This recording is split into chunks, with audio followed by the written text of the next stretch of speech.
26 வருட நம்பிக்கை, லட்சக்கணக்கான சந்தோஷ திருமணங்கள். கல்யாணம்னாலே தமிழ் மேட்ரிமோனி தான்.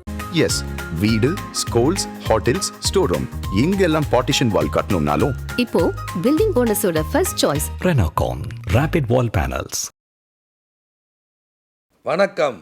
வாழ்க வளமுடன், வாழ்க வளமுடன், வாழ்க வையகம். நான் உங்கள் பண்டிட் விஜய். என்னுடைய வெளியில் பார்க்கக்கூடிய அன்பர்கள், என்னை எங்கேயாவது தொடர்பு கொள்ளக்கூடிய நண்பர்கள் என்ன சொல்லுவாங்கன்னா, உங்களுக்கு தொடர்பு கொண்டோம், நம்பர் கிடைக்கல, நம்பர் சுவிட்ச் ஆஃபில் இருக்குது, இப்படி தான் சொல்கிறாங்க. அப்படியெல்லாம் கிடையாது. நாங்கள் கீழே ஸ்க்ரோலிங்கில் காலையில் 10 to 1 டைம் போட்டிருக்கோம், ஞாயிறு விடுமுறைன்னு. 4 வருஷமாக அந்த வீடியோ, எல்லா வீடியோலையும் அந்த ஸ்க்ரோலிங் மாதிரி ஓடிக்கிட்டே இருக்கும். அதை யாரும் கவனிக்கிறதில்ல. அதனால் நானே பேசுகிறேன். காலையில் எங்களை தொடர்பு கொள்ளக்கூடிய நேரம், ஜோதிடம் பார்ப்பதற்கு எங்களை தொடர்பு கொள்ளக்கூடிய நேரம் காலை 10 to 1. மற்ற நேரங்களில் அது சுவிட்ச் ஆஃப் செய்யப்பட்டு தான் இருக்கும். ஏன்னா எந்த நேரம் ஃபோனில் பேசிகிட்டு இருக்க முடியாது. அதே மாதிரி ஞாயிறன்று விடுமுறை. மறக்காமல் அந்த கீழே இருக்கக்கூடிய 2 நம்பர் இருக்குது, அதுக்கு தொடர்பு கொள்ளுங்கள். எங்களை தொடர்பு கொள்ளக்கூடிய நேரம் திரும்பவும் சொல்கிறேன், காலை 10 மணியிலிருந்து 1 மணி வரை. அதுக்கப்புறம் பார்த்திங்கன்னா சுவிட்ச் ஆஃபில் தான் இருக்கும். அது போக ஞாயிறன்று எங்களுக்கு விடுமுறை. நன்றி, வணக்கம், வாழ்க வளமுடன். வியாதி பாதம் அப்படின்னு ஒரு யோகம் இருக்குது. இது கர்மாவை அனுபவிக்க வந்த ஜாதகம்னு அர்த்தம். முன் ஜென்ம கர்மாவை பியூராக அனுபவிக்கிறதுக்கு கஷ்டப்படுறதுக்கு தயாரான ஜாதகம்னு அர்த்தம். வியாதி பாதமும் சனிக்கிழமையும் கூடிய வேளையில் அவங்க எங்கே போய் நீராடணும்? ஒன்று முக்கடல் சங்கமிக்கிற இடத்துல போய் நீராடலாம், இல்லை அலகாபாத் திரிவேணி சங்கமத்தில் நீராடலாம். எங்கெல்லாம் திரிவேணி சங்கம் இருக்கோ அங்கெல்லாம் போய் நீராடி. இப்போ போன ஜென்மத்தில் கஷ்டங்கள் அதிகமாக பெண்களுக்கு கொடுத்துருந்தாங்கன்னா இந்த ஜென்மத்தில் நோய் அதிகமாக இருக்கும் அப்படிங்கிற மாதிரி சொல்கிறாங்கல்ல சார், அந்த விஷயங்கள எந்த அளவுக்கு? என்ன விதைச்சிங்களா தானேங்கம்மா அவங்க என்ன தப்பு பண்ணிடுறாங்களோ அது வரும். அவங்க வட்டி கொடுத்து வாங்கினாங்களா, தவறான தொழில்கள் செய்தாங்களா? இப்போ கர்மா நீங்கணும் அப்படின்னா இந்த ஒரு பரிகாரம் பண்ணுங்க. வாரணாசி தான் எனக்கு தெரிஞ்சு, காசி தான். ஆனால் வேறு வேறு முறைகள் வரும். வாரணாசியில் ஒரே இடம் வராது. வாரணாசியில் ஏகப்பட்ட விஷயம் இருக்குது. ஆனால் காசிக்குமே இவங்க தான் போகணும், இவங்களாம் போகக்கூடாதுன்ற மாதிரிலாம் யார் வேணாலும் போகலாம். காசிக்கு யார் வேணாலும் போகலாம், எத்தனை வயசு வேணாலும் போகலாம். சமீபத்தில் நான் ஒரு புக்கில் படிச்சிருந்தேன் சார், கர்மா நீங்கணும் அப்படின்னா மடிப்பிச்சை எடுத்தா கர்மா நீங்கும். போய் திருச்செந்தூரில் ஆளாளுக்கு பிச்சை எடுக்க விட்டுட்டு இருக்காங்க. அப்படிலாம் கிடையாது. அவங்க பிச்சை எடுத்து அவங்க சாப்பிடணும். அது திருச்செந்தூரில் பரிகார ஸ்தலமே கிடையாது. ஆதன ஆன்மீகம் நேயர்களுக்கு ஷாம்லாவின் அன்பு கலந்த வணக்கங்கள். நம்ம ஆதன ஆன்மீகத்தில் ஆன்மீகம் சம்மந்தப்பட்ட பல கேள்விகளுக்குமே தினம்தோறும் ஒவ்வொரு வகைகளில் பதில்களை பார்த்துக்கிட்டு இருக்கோம். அந்த வகையில் நம்ம ஆதன ஆன்மீகத்தில் தொடர்ந்து பல பயனுள்ள தகவல்களையும் ஜோதிடத்தை பற்றியும் நிறைய விஷயங்களை சொல்லிக்கிட்டு இருக்கக்கூடிய விஜய் பண்டிட் சார் இன்னைக்கு நம்மோடு இணைஞ்சிருக்கிறாரு. நிறைய விஷயங்களை இன்னைக்கும் கேட்டு தெரிஞ்சுக்க போகிறோம். வணக்கம் சார். வணக்கம்மா, வணக்கம். வாழ்க வளமுடன், வாழ்க வளமுடன், வாழ்க வையகம். கர்மா அப்படிங்கிற ஒரு விஷயத்த பார்த்து எல்லாருமே பயந்து ஓட ஆரம்பிச்சுட்டாங்க அதிகமா. கர்ம வினை என்ன இருக்கு, நான் என்ன பண்ண போன ஜென்மத்துல அப்படிங்கிற பயமும் பெருசா எல்லாருக்குமே இருக்கு. நிறைய பேர் கர்மாவை பார்த்து பயப்படுறாங்க, ஒரு சில பேருக்கு அந்த பயம் இல்ல. ஏன் சார் அவங்களுக்கெல்லாம் அந்த கர்மாங்கிறத பத்தி பெரிய புரிதல் இல்லையோ? அப்படி கிடையாதும்மா. 5ஆம் இடம் 9ஆம் இடம் கட்டவங்களுக்கு அந்த ஜோதிடம், ஆன்மீகம், ஸ்பிரிச்சுவல், கர்மா அதெல்லாம் போய் சொன்னால் குருமா வாங்கி சாப்பிட்டு பேசாமல் இருந்துருவாங்க. புரியுதா இல்லையா? 5, 9 கட்டவங்களுக்கு 5ஆம் இடங்கிற ஆச்சாரம், 9ஆம் இடங்கிறது சாஸ்திர சம்பிரதாயம், 5ங்கிறது மதம் வழிபாடு, 5, 9ங்கிறது நம்பிக்கைக்கான பாவகம். இது 2மே கெட்டு போச்சுன்னா அவங்கள்ட்ட போய் கர்மா பற்றி பேசினாலும் சரி, நீங்கள் கிரகத்தை பற்றி பேசினாலும் சரி, நீங்கள் இறைவனை பற்றி பேசினாலும் சரி, நம்மளை ஒரு வித்தியாசமான ஜந்தா பார்ப்பாங்க. எனக்கு அதிலலாம் நம்பிக்கை இல்லைன்றுவாங்க. புரியுதா இல்லைங்களா? இதெல்லாம் நம்புகிறவர்களுக்கு நம்ம அதை சொல்லணும். சரியா? நம்ம நம்ம நம்ம மதத்தில் மட்டும்தான் நம்ம இறை நம்பிக்கை இல்லாமல் இல்லை. எல்லா மதத்துலேயும் இறை நம்பிக்கை இல்லாதவங்க இருக்காங்க. சரியா? அப்போ அதை நம்பக்கூடியவங்ககிட்ட அதை போய் பேசணும். இப்போ கர்மா அப்படிங்கிறது பார்த்தீங்கன்னா, அவங்க முன் ஜென்மத்தில் செஞ்சதை இந்த ஜென்மத்தில் அனுபவிக்கிறாங்க. இப்போ வியாதி பாதம் அப்படின்னு ஒரு யோகம் இருக்குது. வியாதி பாதம் அப்படின்னு ஒரு யோகம் இருக்குது. இது கர்மாவை அனுபவிக்க வந்த ஜாதகம்னு அர்த்தம். பிறக்கும்போது இந்த முன் ஜென்ம கர்மாவை பியூராக அனுபவிக்கிறதுக்கு கஷ்டப்படுறதுக்கு தயாரான ஜாதகம்னு அர்த்தம். வியாதி பாதம் அப்படின்னு பேர்.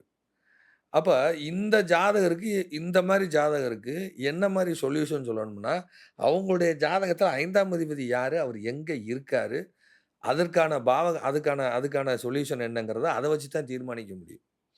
இல்லைன்னா அவங்க கடைசி வரைக்கும் அவங்க கர்மாவை அனுபவிச்சுட்டே இருப்பாங்க. இந்த கர்மாவ இந்த பூலோகத்துல இருக்க கர்மாவை அனுபவிக்க வந்த ஜாதகம். முழுமையாக அனுபவிக்க கர்மாவை ஏற்றுக்கொண்டு வந்த ஜாதகம்னு அர்த்தம். வியாதிபாதத்துல யாரும் பிறக்கவே கூடாது. வியாதிபாதம், அதிகண்டம், கண்டம் இந்த யோகங்கள்ல. அப்ப இந்த வியாதிபாதத்துல யார் பிறக்கிறார்களோ, அவர்கள் ஜாதகத்தில் 2ஆம் இடமும், அவங்க ஜாதகத்துல 2ஆம் இடமும், அது நீங்க எடுத்து பார்த்தீங்கன்னா 2ஆம் இடம் கெட்டு கிடக்கும், ம். 5ஆம் இடம் கெட்டு கிடக்கும், 9ஆம் இடம் கெட்டு கிடக்கும். அந்த ஜாதகங்களுக்கு. அவங்கள தான் முழுமையா ரொம்ப பிறந்த நாள்லேருந்து கஷ்டப்பட்டுட்டே இருக்காங்கன்னு சொல்றாங்களா இல்லையா? கஷ்டப்பட்டே இருக்காங்கன்னு சொல்லி. அதெல்லாம் அந்த வியாதிபாதம் தான். அப்ப அவங்கலாம் கர்மாவை முழுசும் அனுபவிக்க வந்தவர்கள்னு அர்த்தம். அவங்களுக்கு பெரும்பாலும் இந்த யோகங்கள் செய்வது இல்லை, கிரகங்கள். யாராவது ஒரு சிலருக்கு அவங்களுடைய தசாபுக்தியின் அடிப்படையில யோகம் செய்யும். தசாபுக்தி அடிப்படையில யோகம் செய்யும். ஆனா, அவங்களுக்கான அந்த கர்மாங்கிறது தொடர்ந்துகிட்டே இருக்கும். வியாதிபாதத்தில யாரும் பிறக்கவே கூடாது. அப்படிலாம் இருக்கு ஜாதகம். அதுக்குன்னு சொல்லி அந்த ஜாதகத்த பார்த்து அவங்களுக்கு என்ன அந்த வியாதிபாதம் அன்று சனிக்கிழமையா இருக்கணும். வியாதிபாதமும் வரணும். அந்த மாரி வியாதிபாதமும் சனிக்கிழமையும் கூடிய வேளையில் வியாதிபாதமும் சனிக்கிழமையும் கூடிய வேளையில் அவங்க எங்க போய் நீராடணும்? ஒண்ணு முக்கடல் சங்கமிக்கிற இடத்துல போய் நீராடலாம். இல்ல அலகாபாத் திரிவேணி சங்கமத்தில நீராடலாம். எங்கெல்லாம் திரிவேணி சங்கமம் இருக்கோ, அங்கெல்லாம் போய் நீராடி, ஏழை எளியோருக்கு அன்னதானமோ, உடை தானமோ ஏதா ஒண்ணு தானம் செய்ய, எண்ணெய் தானம், இரும்பு கம்பி இதெல்லாம் தானம் செய்ய, அதனுடைய கர்ம வினை குறையும். குறையும் அது. சரியா? போகாது. சனிக்கிழமையும் வியாதிபாதமும், சனிக்கிழமை என்று வரக்கூடிய வியாதிபாதம் யோகமா இருக்கணும். சரியா? அந்த மாரி நாள்ல இத போய் செய்யணும். அது அவங்க ஜாதகத்துல அது எங்க போய் செஞ்சா சரியாகும்னு அவங்க ஜாதகம் இருக்கும். சில ஜாதகத்துக்கு தீர்வே இல்லேன்னு இருக்கும். ம். சில பாதத்துக்கு சில ஜாதகத்துக்கு தீர்வில்லை. தீர்வே இல்லேன்னு இருக்கும். பொதுவா வியாதிபாதம் அப்படிங்கிறவங்க சனிக்கிழமை அன்று அதே வியாதிபாதம் வரக்கூடிய நாளில் பாபநாசம் இந்த மாரி புனித நதிகளில் நீராடி, ஏழை எளியோருக்கான தானம் செய்யும் பொழுது தோஷ நிவர்த்தியாகும். அது யாருக்கு செய்யணும்? என்ன பேருள்ள நபர்கள் வருவாங்க? அப்படிங்கிற அவங்கள கட்டத்த பார்த்து தான் சொல்ல முடியும். இப்போ போன ஜென்மத்துல கஷ்டங்கள் அதிகமா பெண்களுக்கு குடுத்திருந்தாங்கன்னா, இந்த ஜென்மத்துல நோய் அதிகமா இருக்கும். அப்படிங்கிற மாரி சொல்றாங்கல்ல சார். அந்த விஷயங்கள்லாம் ம். எந்த அளவுக்கு உண்மை? நீங்க என்ன செஞ்சிருக்கீங்களோ அதானே வரும். நீங்க என்ன செஞ்சிருக்கீங்க, என்ன விதைச்சீங்களோ அதானங்கம்மா வரும். இவங்க என்ன தப்பு பண்ணியிருக்காங்களோ அது வரும். அவங்க வட்டி குடுத்து வாங்குனாங்களா? தவறான தொழில்கள் செய்தாங்களா? இல்ல போதைப் பொருள் கடத்துனாங்களா? அதுல அவங்க வம்சமே அழிஞ்சு போகும். நிலராசிகள் பாவிகள் இருந்தாலே வம்ச தோஷம்னு அதுக்கு பேரு. நிலராசியில் பாவிகள் இருக்கு. அது வம்ச தோஷம். தொடர்ந்து அந்த பூமி மனை சம்பந்தமான தோஷங்கள் வந்தே தீரும். நிலராசியில பாவிகள் இருக்கிறது. அதெல்லாம் அழிக்கிறது ரொம்ப கஷ்டம்.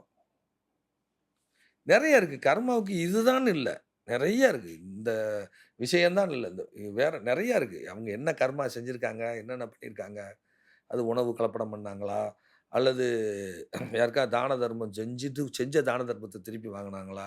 இப்படிலாம் நெறைய இருக்கு. செஞ்ச தான தர்மத்த வாங்குனா ஆ. கூட கர்மா தானா சார்? ஆமா. திரு புடுங்குறத திருப்பி குடுறான்னு சொல்லி. அதெல்லாம் இருக்கு. அது அவங்க நடந்துக்கிறத பொறுத்தும் இருக்குல்ல. ஆ. சரியா? அதேமாரி கோயிலுக்கு நிலம் குடுத்துட்டு, அதுக்கப்புறம் 2வது அத போய் அவங்களே வாரிசுகளே போய் இல்ல அப்படின்னு கேஸ போட்டு, எங்க அப்பா ஏமாந்து குடுத்துட்டாரு. நாங்க வாரிசு இருக்கோம். அப்படின்னு திருப்பி வாங்குறது. இந்த மாரி இருக்கு. கோயில் சொத்துல ட்ரஸ்டியா இருந்து திருடுறது. நெறைய இருக்கு. 1, 2 இல்ல. கள்ளக்கணக்கு எழுதி திருடிய ஜாதகம் இருக்கு. வித்தியாசமான ஜாதகங்கள்லாம் இருக்குமா. அதெல்லாம் நீங்க எங்களுக்கு அது ஃபீல்டுல இருக்கிறனால தெரியும். 5ஆம் இடத்த வச்சுட்டு கணிக்கிறது. இவங்க என்னென்னலாம் பண்ணியிருப்பாங்க. ம். முன் ஜென்மத்தில ஒரு முதலாளிட்ட வேலை செஞ்சு கணக்கு பிள்ளையா இருந்து காசு திருடியிருப்பாங்க. பொய் கணக்கு எழுதியிருப்பாங்க. அதெல்லாம் சொல்லலாம். நீங்க பார்த்த ஜாதகத்துல எனக்கு இது கொஞ்சம் வித்தியாசமா இருந்தது, புதுசா இருந்தது அப்படின்னா, இந்த கர்மாவ பத்தி ஏதாவது இருக்கா சார்? எல்லாமே வித்தியாசமானது தான. எனக்கு வர்றது கூட பெரிய டஃப்பான ஜாதகமா தான் வரும். அதுல ஒண்ணு ஈஸியா அதே சொல்லியிருக்கிறேன். ரொம்ப சிரமப்பட்டு தான் சொல்லியிருக்கேன். நெறைய இருக்கு. அதுல டக்குன்னு ஞாபகம் வர மாட்டேங்குது. அந்த மாரி வித்தியாசமான ஜாதகங்கள்லாம் நெறைய இருக்கு. ஒரு ஜாதகம் பார்த்தீங்கன்னா, எனக்கு பணம் வேணும், பொருளாதாரம் வேணும், எதுவும் வேணாம் சார். ம். மோட்சம் கிடைக்குமான்னு பார்க்குறவங்கலாம் இருக்காங்க. அப்படி கேட்கறது ரொம்ப ரேரு. யார் பார்த்தாலும் நகை போச்சுங்க, சொத்து போச்சுங்க, அவருக்கு நான் ஜாமீன் கையெழுத்து போட்டேங்க, இவருக்கு நான் ஜாமீன் கையெழுத்து போட்டேங்க, பிள்ளைக்கு கல்யாணம் ஆகலைங்க, குழந்தை இல்லைங்க, இப்படித்தான் ஓடும். மேக்ஸிமம் அதா தான் இருக்கும். சொத்து மேல வழக்கு இருக்குங்க. கூட பிறந்த அண்ணன் தம்பிய ஏமாத்திட்டாங்கங்க. Labour ஏமாத்திட்டாங்க, manager ஏமாத்திட்டாங்க. இப்படித்தான் இருக்கும். ஃபுல்லா அதான் இருக்கும். இத கேட்டு கேட்டு நமக்கே மண்டை காஞ்சு போயிரும். இப்போ கர்மா நீங்கணும் அப்படின்னா, இந்த ஒரு பரிகாரம் பண்ணுங்க. இல்ல இந்த கோவிலுக்கு போங்க. கண்டிப்பா உங்களுக்கு அதுலருந்து கொஞ்சமாவது ஒரு ரிலீஃப் கிடைக்கும் அப்படின்னா, அது என்ன விஷயங்க? வாரணாசி தான் எனக்கு தெரிஞ்சு. காசி தான். ஆனா வேறு வேறு வேறு முறைகள் வரும். வாரணாசியில ஒரே இடம் வராது. வாரணாசியில ஏகப்பட்ட விஷயம் இருக்கு. பிச்சை எடுக்கிறதே பரிகாரமா? அப்படிலாம் அதெல்லாம் இல்ல. நெறையா இருக்கு. நெறையா இருக்கு. நான் ஏற்கனவே பேசியிருப்பேன் பஞ்சகோஷி யாத்திரைன்னு. காசியிலேயே பண்ண தப்புக்கு காசியிலேயே பரிகாரம். காசி முன் ஜென்மத்தில அது காசியிலேயே தப்பு பண்ண ஜாதகம்னு இருக்கும். அதுக்கு வந்து பஞ்சகோஷி யாத்திரைன்னு அங்க ஒண்ணு இருக்கு. வாரணாசியில. அது போக பார்த்தீங்கன்னா, சில பேருக்கு கயால வரும். சில பேருக்கு ரிஷிகேஷ்ல வரும். சில பேருக்கு தென்காசியில வரும். சில பேருக்கு பாபநாசம் வரும். சில பேருக்கு பார்த்தீங்கன்னா, மணிமுத்தாறுல வரும். சில பேருக்கு பார்த்தீங்கன்னா, சங்கராபரணி ஆறு இங்க கூட வந்திருக்கு. அது தாமிரபரணி, இது சங்கராபரணி. இங்க நம்ம செங்கல்பட்டு, காஞ்சிபுரம் அந்த விழுப்புரம் பக்கத்தில வரக்கூடியது. இப்படி நெறைய வரும். அந்த ஜாதகங்கள பார்த்து தான் சொல்ல முடியும். சில பேருக்கு ராமேஸ்வரம் வரும். சில பேருக்கு தேவிப்பட்டினம் வரும். சில பேருக்கு பார்த்தீங்கன்னா, காயல்பட்டினம் வரும். சில பேருக்கு பார்த்தீங்கன்னா, மொரம்புன்னு ஒரு இடம் இருக்கு. அங்க வரும். நெறைய இருக்கு. அது மாரி பார்த்தீங்கன்னா, சிலருக்கு ஸ்ரீவைகுண்டம் வரும். இல்லன்னா வேற நாட்ல போய் நதிகள் வரும் சில பேருக்கு. ஒரு சிலருக்கு ஸ்ரீலங்கால போய் பரிகாரம் சொல்லியிருக்கேன். இலங்கையில போய் செஞ்சுட்டு வாங்கன்னு. ஸ்ரீலங்கா. ஸ்ரீலங்கால போய் செஞ்சுட்டு வாங்கன்ருக்கேன். சில பேருக்கு வந்து பார்த்தீங்கன்னா, பஞ்சாப்ல போய் சொல்லியிருக்கிறேன். ம், ம். பஞ்சாப்ல இந்த கோயில் போயிட்டு வாங்கன்ருக்கேன். சில பேருக்கு பார்த்தீங்கன்னா, குஜராத்ல சொல்லியிருப்பேன். குஜராத்ல சொல்லியிருப்பேன். சில பேருக்கு கேரளால வரும். கேரளால நெறைய இடம் இருக்கு. ஏகப்பட்ட இடம் இருக்கு. ம். கேரளால நெறைய கோயில்கள் சொல்லியிருக்கேன். நெறைய பாலக்காட சுத்தி இருக்கும். அது மாரி திருச்சூர பகுதியில நெறையா வரும். அன்னைக்கு ஒரு ஜாதகம் பார்த்துட்டு உங்களுக்கு வந்து திருச்சூர்ல வந்து இந்த மாரி திருச்சூர் பக்கத்தில இரிஞ்சலக்கூடாங்கிற ஊர்ல, அங்க வந்து ஒரு பெருமாள் கோயில், சிவன் கோயில் பெருமாள் கோயில் இருக்கு. அந்த கோயில் போயிட்டு வாங்கன்னேன். அங்க போயிட்டு வாங்க சரியாயிரும்னு சொன்னேன். எதிரிகளை வெல்வதற்கான கோவில் அது. சரியா? அது அவர் ஜாதகத்துக்கு அது செட் ஆகும். அதான் நான் சொல்ல வரேன். இப்ப சமீபத்தில நான் ஒரு புக்ல படிச்சிருந்தேன் சார். கர்மா நீங்கணும் அப்டின்னா, மடிப்பிச்சை எடுத்தா கர்மா நீங்கும். ஏன்னா, ஒவ்வொருத்தவங்க கிட்ட அந்த காச வாங்கி நம்ம உண்டியல்ல போய் போடணும் அப்டிங்கிற மாரி படிச்சிருந்தேன். அந்த விஷயம் எந்த அளவுக்கு உண்ம சார்? அதெல்லாம் பொய்யி. திருச்செந்தூர்ல ஆளாளுக்கு பிச்சை எடுக்க விட்டுட்டு இருக்காங்க. அப்படிலாம் கிடையாது. அவங்க அவங்க பிச்சை எடுத்து அவங்க சாப்பிடணும். அது திருச்செந்தூர்ல பரிகார ஸ்தலமே கிடையாது. திருச்செந்தூர் பரிகார ஸ்தலமே அல்ல. அது சத்துருக்களை வெல்லக்கூடிய இடம் அது. எதிரிகளை அழிப்பதற்காக முருகப்பெருமானிடம் நம்ம யோக்கியனா இருந்துட்டு எதிரி அழிக்கிறதுன்னு சொல்லணும். ம். நான் அயோக்கியனா இருந்துட்டு எதிரி அழிக்க சொல்லக்கூடாது. புரியுதா இல்லையா? உண்மையிலேயே மனதளவுல பாதிக்கப்பட்டு, உண்மையிலேயே அவங்க ஒரு சொத்துக்களையோ, எதையோ இழந்து, அவதூறு வழக்கோ, அல்லது இவங்க சொத்த இன்னொருத்தர ஆக்கிரமிச்சு, அவங்க மேல ஒரு இவங்க வழக்கு நடக்குது. அந்த வழக்கு ஜெயிக்கணும்னா, முருகனுடைய அனுக்கிரகம் கிடைக்கும். இவங்களே மோசமான ஆளா இருந்துட்டு முருகன்ட்ட போய் செய்யணும்னா, முருகன் செய்வாரா? அவர் கடவுள் தான. அவருக்கு தெரியாதா? யார் நல்லவன், யார் கெட்டவன்னு? அது வந்து எதிரிகளை அழிப்பதற்கான ஒரு கோயில். அதுக்கான கோயில் தானே ஒழிய, அவர் கோப நிலையில இருக்கக்கூடிய கோயில். அங்க போய் மடிப்பிச்சை எடுத்தா சரியாயிருமா? நம்மளுடைய ஊழ்வினை கல்மாவை அழிக்கிறதுக்கான ஒரே இடம், உலகத்தில இருக்கக்கூடிய அனைவருக்கும் ஒரே இடம்னா காசி தான். சரியா? அது ஹோல்சேல் மயானம். அது ஹோல்சேல் மயானம்.